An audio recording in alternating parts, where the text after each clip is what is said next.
Every contract is different from the next, and what you're trying to achieve is always different. So provisions always vary from contract to contract. Governing law, if it's in California, I always put California, or I usually, even if it's in other states, I usually put California because we're familiar with the laws of this state, and we want to make sure that there is no surprise in what state ends up being the governing law.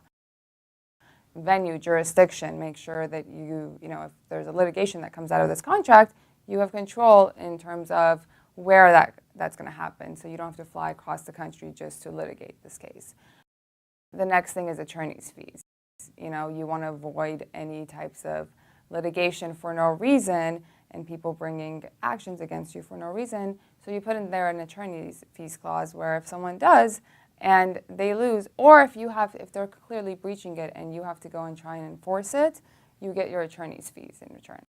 A lot of contracts I like to put confidentiality, especially when the terms of the deal are sensitive. So I put in a confidentiality provision where the other person can't go and publicly talk about this contract and the terms, especially if it's a settlement agreement.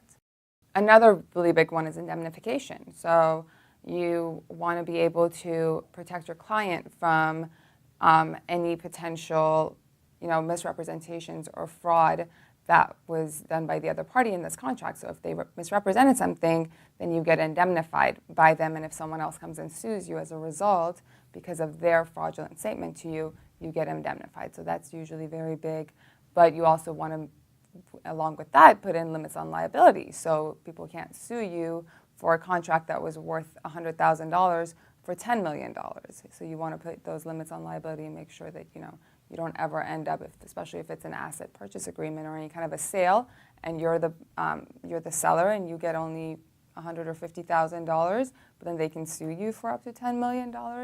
That's a big problem. So you want to limit it to the money that was involved.